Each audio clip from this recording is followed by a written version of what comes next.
না, তখন আমি কি বলব? ওকে, তাহলে আপনারা বলছেন অল ক্লিয়ার এবং আ সব ঠিক আছে। তাহলে কি বলছে? ওকে, ইন্দোনেশিয়া থেকে প্রিন্স। জি, আজকের আমাদের সবচেয়ে বড় খবর কি জানেন? ইরান সবগুলো ফ্রন্ট অ্যাক্টিভ করে দিয়েছে দখলদারদের বিরুদ্ধে। এক বড় মহাযুদ্ধের খেলা শুরু হয়ে গেছে। সেই মহাযুদ্ধের খবরগুলো দিব এখন আপনাদেরকে। যারা আমার পূর্বের দুটো ভিডিও দেখেছেন, তারা তো জেনেছেন। আমি সংক্ষিপ্ত সেখান থেকে একটু বলে মূল খবরে আসতে হবে, নতুবা যারা এই মুহূর্তে খবর দেখছেন তারা আগের খবরটির আপডেট না জানলে কিছু বুঝবেন না। ১ম খবরটি হলো ইরান হুঁশিয়ারি দিয়েছিল যদি ইসরায়েল লেবাননের বৈরুতে কোনো হামলা করে, সেক্ষেত্রে ইরান এই যুদ্ধে ঝাঁপিয়ে পড়বে বা ইসরায়েলকে শিক্ষা দেবে। এর পরপরই আমরা দেখলাম যে মিস্টার ট্রাম্প নেতানিয়াহুকে ফোন করে লেবাননে হামলা বন্ধ করতে বলেছিলেন।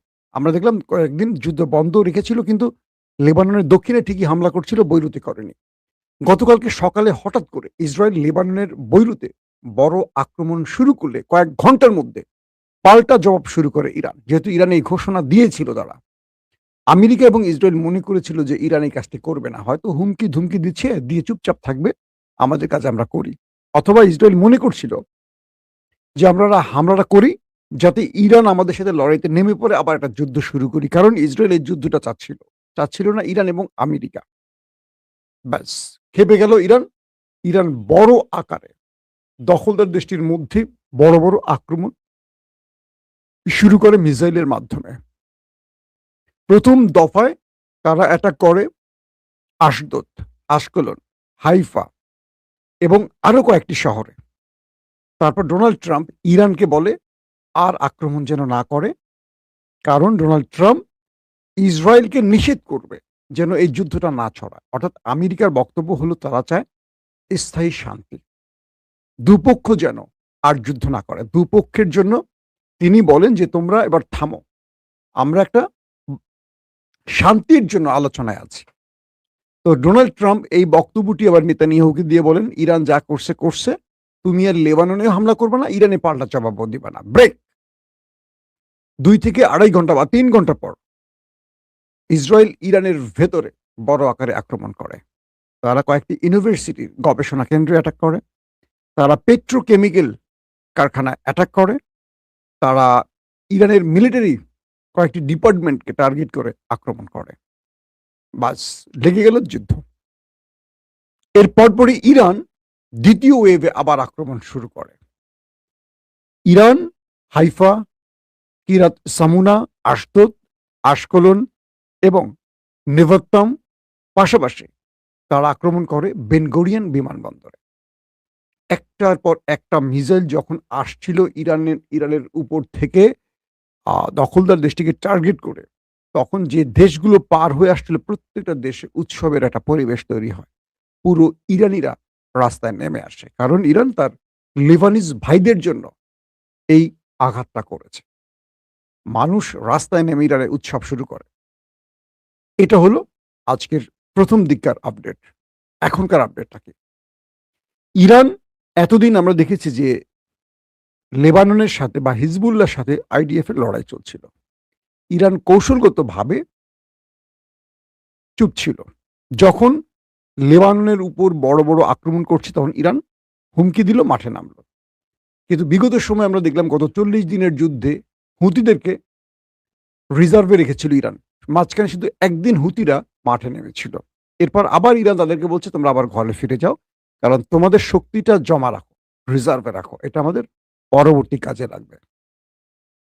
যখন ইরান নিজ থেকেই ইসরায়েলে ১ম অ্যাটাক করল এবং ইসরায়েল পাল্টা জবাব দিল এবং ইরান পরবর্তী অ্যাটাকে ওদের পেট্রোকেমিক্যাল হাইফার বিভিন্ন গুরুত্বপূর্ণ বাণিজ্যিক স্থাপনাকে টার্গেট করলো। শুধু তাই নয়, তারা রামাত ডেভিড বিমান ঘাঁটি, যেটা ইসরায়েলের গুরুত্বপূর্ণ একটি বিমান ঘাঁটি, সেটাকে উড়িয়ে দিল ইরান মিসাইল মেরে। ইরানের মিসাইলগুলো যখন যাচ্ছে, ফুটেজে দেখলাম, ভিডিওতে, মোটামুটি পুরো দেশের মধ্যে সাইরেন বাজছে। মানুষের মধ্যে আশঙ্কা, আতঙ্ক, ভয়, টেনশন শুরু হয়ে গেছে। সেনাবাহিনী সকল ইসরায়েলিদেরকে বলছে বাংকারে চলে যেতে, টানেলে চলে যেতে। মানুষ জুতো মোজা ফেলে যে যার মতো পেরেছে উঠে পড়ে বাংকারে দৌড়ে পালিয়েছে। এর পরপরই একটার পর একটা ওয়েভ আসা শুরু করছে মিসাইলের। ধাম, ধাম, ধাম, ধাম করে বিভিন্ন জায়গায় আছড়ে পড়েছে। কিন্তু নেতানিয়াহুর দেশ বলেছে কি, আমরা ইন্টারসেপ্ট করেছি। কিন্তু সেখানকার মানুষ যারা ভিডিও ধারণ করেছে মোবাইলে, তারা দেখিয়েছে তাদের গুরুত্বপূর্ণ অনেক স্থানে মিসাইল হিট করেছে। যার মধ্যে অন্যতম গুরুত্বপূর্ণ হলো রামাত ডেভিড বিমান ঘাঁটি। পাশাপাশি তাদের বেন গুরিয়ন সবচেয়ে বড় বিমান বন্দর, সেটাকে নেভাত্তামের কয়েকটি স্থানে হিট হয়েছে। সেখানে কিন্তু নিউক্লিয়ার আছে। পাশাপাশি হাইফা, যে হাইফা দখলদার দেশটির সবচেয়ে বড় বাণিজ্যিক নগরী। সেখানে গুরুত্বপূর্ণ বাণিজ্যিক স্থানে তেল, গ্যাস যেখানে থাকে আশপাশে। কারণ ইরানের পেট্রোকেমিক্যাল কারখানা হিট করেছে তারা। ইরান ঠিক তার প্রতিশোধ সেভাবে নেয়া শুরু করেছে। তো এইভাবে ইরান যখন উড়াদুরা মায় শুরু করছে, তখন আবারও ডোনাল্ড ট্রাম্প ২ পক্ষকে শান্ত থাকতে বলছেন। কিন্তু ট্রাম্পের এই বক্তব্য কেউ শুনছেন না। তার মানে ট্রাম্পের প্রয়োজন শেষ? নাকি ট্রাম্প অন্য খেলা খেলছে? এরই মধ্যে হুতি মাঠে নেমে যায় ইরানের পক্ষে। কারণ ইরান গ্রিন সিগন্যাল দিয়েছে। কারণ ইরানের একটা বিগ প্ল্যান আছে। সেই প্ল্যানটা কি আপনাদের বলব। হুতিরা মাঠে নেমে যায়। হুতিরা সিরিজ মিসাইল মারে একটার পর একটা, একটার পর একটা দখলদার দেশটিকে টার্গেট করে। সেই মিসাইলগুলো খুব বেশি ইন্টারসেপ্ট করতে পারে না। কিছু ইন্টারসেপ্ট হয়, কিছু টার্গেটে হিট করে। স্বয়ং প্রধানমন্ত্রী, স্বয়ং তার প্রতিরক্ষা মন্ত্রী সব বাংকারে গিয়ে আশ্রয় নেয়। ইরানের কোনো জনগণকে শুনছেন বাংকারে আশ্রয় নিতে? তারা আক্রমণ করলে সব সড়কে চলে আসে, রাজপথে চলে আসে। তারা মাঠে দাঁড়ায়। আর ওরা বাংকারে ঢোকে। এ থেকে বোঝা যায় না হাদিসের সেই কথাগুলো? যে ওরা পালাবে। গাছের আড়ালে, পাথরের আড়াল। দেখেন মিলে কিনা? ওরা কিন্তু পাথরের আড়ালে, কারণ বাংকারগুলো তো সেরকমই। হাদিসের সবগুলো বিষয় মেলে কিনা দেখেন, সেদিকে যাচ্ছে সব। হুতিদের সিরিজ অ্যাটাকের পর দখলদাররা বুঝতে পারছে যে ইরান ভিন্ন কৌশলে নেমেছে। নেতানিয়াহু বুঝতে পারছেন ভিন্ন কৌশলে। জরুরি বৈঠকে বসেন এবং বৈঠক শেষে তারা ঘোষণা দেন, এই যুদ্ধ আরো দীর্ঘ সময় চলবে। অর্থাৎ এটিকে ফাইনাল ম্যাচ হিসেবে নিতে চায় ইসরায়েল। ইরানও তাই। ইরান তো নিজেই শুরু করছে এবার। ইরান আটঘাট বেঁধে নেমেছে এবং ইরান আক্রমণের আগে তাদের গুরুত্বপূর্ণ ব্যক্তিদেরকে সরিয়েছে। তাদের গুরুত্বপূর্ণ কি বলবো মিলিটারি ইকুইপমেন্ট সরিয়েছে। লঞ্চার গুলোকে, যেগুলো এতদিন বিভিন্ন জায়গায় ছিল, এগুলো সরিয়েছে। অর্থাৎ ইরান জানে শত্রুর টার্গেট কোথায়, কোথায়। সেই জায়গাগুলোকে আগে নিরাপদ করে আক্রমণটা শুরু করেছে। তাই ইরানের ক্ষতিটা খুব কম হচ্ছে। পাশাপাশি হুতিরা এবার ঘোষণা দিয়েছে তারা বাবুল মান্দাব বন্ধ করে দেবে। ইতিমধ্যে বন্ধ করে দিয়েছে। এ দফায় তারা বন্ধ করছে ইসরায়েলের জন্য। বলছে যে এই বাবুল মান্দাবে ইসরায়েলের কোনো মালিকানাধীন রাষ্ট্রের বা ইহুদি কারো কোনো জাহাজ প্রবেশ করতে পারবে না। প্রয়োজনে সামনের দিনগুলোতে আমেরিকার জন্য বন্ধ করা হবে। যদি আমেরিকা ইসরায়েলের পক্ষে কোনো প্রকার মানে ইসরায়েলকে কোনো সহযোগিতা করে। অর্থাৎ একদিকে হরমুজ বন্ধ হয়ে গেছে ইরানের কারণে। এবার নতুন করে বাবুল মান্দাব বন্ধ করে দিল। যুদ্ধটা এবার কোন দিকে নিচ্ছে খেয়াল করেন। যদি বাবুল মান্দাব পুরোপুরি বন্ধ করে দেয়, তেলের বাজার উঠে যাবে আকাশে। এটাকে আর নামাতে পারবে না। খুব বিপদ সংকেত আমাদের সামনে আসছে। স্পষ্টভাবে বোঝা যাচ্ছে ইরান তার প্রত্যেকটা ফ্রন্টকে, তার যে প্রক্সি বাহিনীকে অ্যাক্টিভ করে দিয়েছে এবং এই যুদ্ধটা ইরান এবার খেলছে অন্য স্টাইলে। সেটা কি আপনাদের একটু স্মরণ করিয়ে দিচ্ছি। বলা হচ্ছে যে ইরান একদিক থেকে হিজবুল্লাহ, তারা তো আছে যুদ্ধে, টানা যুদ্ধ চলছে। নাঈম কাসেমকে, হিজবুল্লাহর প্রধানকে ইরান একটি কঠিন বার্তা পাঠিয়েছে এবং এই প্ল্যানটা ইরান যে অ্যাটাক করবে এটা নাঈম কাসেমকে জানানো হয়েছে এবং হিজবুল্লাহকে তার দায়িত্ব বুঝিয়ে দিয়েছে ইরান কি করতে হবে। পাশাপাশি আজকে যে স্টেটমেন্ট দিয়েছে ইয়াহিয়া সারি, যিনি হুতিদের মুখপাত্র, সেই ব্রিগেডিয়ার অফিস জেনারেল, তিনি একটা দুর্দান্ত বক্তব্য দিয়েছেন। তিনি বলছেন শত্রুকে আমরা চারদিক থেকে এবার মারব। শত্রুকে বুঝতে পারছেন, এবং বাবুল মান্দাব বন্ধের ঘোষণাও দিয়েছে। তার মানে ইসরায়েল এবার বড় রকম সংকটে পড়তে যাচ্ছে। আর একমাত্র ইসরায়েলকে নিষেধাজ্ঞা দেওয়ার পেছনে আমেরিকা লাফাতে পারবে না। কারণ ইসরায়েলকে বন্ধের পর আমেরিকা যদি বলে যে না বাবুল মান্দা বন্ধ করতে পারবে না, তাহলে আমেরিকা কোণঠাসা হয়ে যাবে। কারণ এখানে দেশ হলো একটি, ইসরায়েল। তাদেরকে আটকানো হয়েছে। বাকিরা খেপবে না, কারণ দেশ একটি। আবারও বলছি, এটি হলো ইরানের খুব কৌশলী খেলা। পাশাপাশি হুতিদের মাঠে নামিয়েছে, কারণ হুতিরা একদিকে বাবুল মান্দা বন্ধ করেছে, অন্যদিকে তারা সিরিজ মিসাইল মারছে দখলদার দেশটির মধ্যে। এবার নামবে ইরাকের ইসলামিক রেজিস্ট্যান্স। ইরান তো আছে। চতুর্মুখী পয়েন্ট থেকে এবার ইসরায়েলকে টার্গেট করবে, এবং ইরান চাইছে এই যুদ্ধে যেন আমেরিকা না নেমে আসে। আমেরিকাকে খুব বেশি ঘাটবে না এবার ইরান। ইরান বলছে যে ইসরায়েলের যুদ্ধ বিমানগুলো যে আসছে ইরানে আক্রমণ করতে, তাদের রিফুয়েলিং ট্যাঙ্কারগুলো কারা দিচ্ছে? ইসরায়েল থেকে যে বিমানগুলো আসছে ২-২.৫ হাজার কিলোমিটার অতিক্রম করে আক্রমণ করতে, আকাশে এগুলোকে তেল দিচ্ছে কারা? আমরা সেটা মনিটর করছি। দিচ্ছে তো মধ্যপ্রাচ্যের কোনো দেশ, তাই তো? এই মধ্যপ্রাচ্যের দেশে কে আছে? মার্কিন ঘাঁটি, মার্কিন রিফুয়েলিং ট্যাঙ্কার। ইরান আমেরিকাকে বলছে যে বি কেয়ারফুল। তুমি যদি কোনো প্রকার ওদেরকে সাহায্য করো তেল দিয়ে, অস্ত্র দিয়ে, বা তোমার রাডার দিয়ে, বা তোমার প্রযুক্তি ব্যবহার করে, বা তোমার থার্ড প্যাট্রিয়ট ব্যবহার করে, বা তুমি যদি আমার কোনো মিসাইল ইন্টারসেপ্ট করো, আমি ধরে নিব তুমি আমার সাথে যুদ্ধে জড়িয়ে গেছো। বুঝতে পারছেন?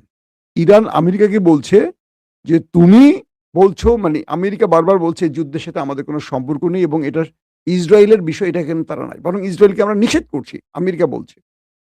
এখানে আমেরিকার কোনো সম্পৃক্ততা নেই। ইরান বলছে আমেরিকাকে, ওকে, ধরে নিতে চাই তোমার সম্পৃক্ততা নাই, কিন্তু আমাদের কাছে তথ্য প্রমাণ বলে তোমার সম্পৃক্ততা আছে। তোমার সেন্ট্রাল কমান্ড ইসরায়েলের সেন্ট্রাল কমান্ডের সাথে যোগাযোগে আছে, এবং ইসরায়েলের গণমাধ্যমগুলো বলছে আমেরিকার অনুমতি নেওয়া হয়েছে হামলার আগে। সব রকম তথ্য প্রমাণ বলে আমেরিকার অনুমতি ছাড়া ইসরায়েল আক্রমণ করেনি। আর মধ্যপ্রাচ্যে তো মরে গেলেও ইসরায়েল আমেরিকার অনুমতি ছাড়া একটা পাদও দেবে না। কারণ আমেরিকা ইসরায়েলের ভেতরে ওই আন্ডারস্ট্যান্ডিংটা বা যুদ্ধক্ষেত্রের কৌশলটা সবাই জানে। এটা তো নতুন বিষয় না। তো ইরান বলছে যদি আমি প্রমাণ পাই তুমি তাকে তেল দিয়েছো আকাশে রিফুয়েলিং ট্যাঙ্কার দিয়ে। যদি শুনি আমার কাছে প্রমাণ হয় তুমি আমার কোনো মিসাইল ইন্টারসেপ্ট করেছো, বা যদি তোমার কোনো বাহিনী এই যুদ্ধে জড়িয়ে পড়ে, কোনো অ্যাটাক আসে আমাদের ভূমিতে, মধ্যপ্রাচ্যে তোমার যে কটা ঘাঁটি আছে বাকি অবশিষ্ট একটাও থাকবে না। আমরা ফাইনাল ম্যাচে নেমে গেছি। আমরা ছাড়ব না। ইরানের পররাষ্ট্র মুখপাত্র বলছেন, আমেরিকা সকল বিষয় জানে, এবং জেনেই ইসরায়েলকে দিয়ে কাজটি করছে। তারপরও আমরা আমেরিকাকে সতর্ক করতে চাই। যদি আমেরিকা আলোচনার টেবিলের সমাধান খুঁজতে চায়, আমেরিকা দূরে থাকুক। তার মানে ইরান চাইছে এখন ইসরায়েলের সাথে এই ম্যাচটা খেলতে, আমেরিকাকে দূরিয়ে রেখে। এটা হলো ইরানের একটা কৌশল। অর্থাৎ আমেরিকা ইরানের সাথে আলোচনার টেবিলে যেহেতু আছে, তারা দূরে থাকুক। আমেরিকা আমেরিকার জায়গায় থাকুক। ইসরায়েলকে এবার দোলে মুচড়ে দিতে চায় ইরান।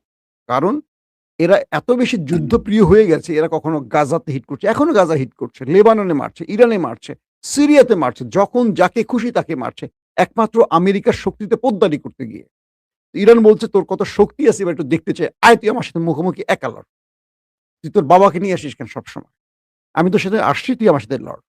তুই তোর প্রক্সি ইউজ করতেছিস না, আমিও আমার প্রক্সি ইউজ করতেছি। আয় খেল। ইরান এইভাবে এখন খেলাটা শুরু করছে। ইরান চাচ্ছে এই লড়াইতে আমেরিকা যেন না থাকে। আরবরা যেন না থাকে। ইরান আরবদেরকে মারতে চায় না। কিন্তু আমেরিকা জড়ানোর সঙ্গে, সঙ্গে আরবরা মারটা খাবে। কারণ আমেরিকা তো অ্যাটাকগুলো আরবের ভেতর থেকেই করবে। ঘাঁটিগুলো সেখানে। ইতিমধ্যে সৌদি আরবের ২ টো ঘাঁটিতে অ্যাটাক হয়েছে। জর্দানেও অ্যাটাক হয়ে গেছে ইরানের পক্ষ থেকে। কারণ সেখান থেকে জর্দানের রাজা ২য় আব্দুল্লাহ ইরানের মিসাইল ইন্টারসেপ্ট করছে ইসরায়েলের বিরুদ্ধে, যেগুলো মেরেছে। ইসরায়েলের গুলো ইন্টারসেপ্ট করে না। কত বড় বদমাস! এবং আরবের ভেতরে এই বদমাশগুলো অনেক আছে, নাম না বলি। তো ইরান এখন যেই ফাইনাল রাউন্ড মাঠে নেমেছে, সেটা হলো ওদের সাথে একদম ফাইনাল ম্যাচ খেলবে। হয় তুই টিকবি নাহলে আমি টিকবো। একটা শেষ হয়ে যাবে। ২ টো থাকতে পারবে না মধ্যপ্রাচ্যে। এখন আমরা দেখব যে আমেরিকা কতক্ষণ চুপচাপ থাকবে। কারণ ইসরায়েল যখন ভালো ধোলাই খাবে, আমেরিকা বসে থাকবে না। আমেরিকা নেমে পড়বে। কিন্তু মজার বিষয় হলো আমেরিকা মিত্র পাবে না। ইউরোপও আসবে না, ন্যাটো আসবে না। সেই খেলাটা এখন খুব ভালো লেভেলে চলছে। দর্শক, আরো অনেকগুলো খবর আছে। আমরা রাত ১১ টার লাইভে আবার আসবো। তখন ইনশাআল্লাহ আপনাদের সেই খবরগুলো দেওয়ার চেষ্টা করব। কারণ ইরান এখন যে খেলাটা খেলতে চায়, সেটা হলো ওদেরকে একটা কঠিন শিক্ষা দিয়ে যুদ্ধের স্বাদ মিটিয়ে দিতে। আমরা দেখি ইরান সেটা পারবে কিনা। প্রত্যেকে ভালো থাকবেন। আল্লাহ হাফেজ। ওপেন দাইস মানে সত্যকে সত্য বলা, মিথ্যেকে মিথ্যে বলা। আমরা শোনা কথা নয়, চোখে যা দেখি তাই বলি।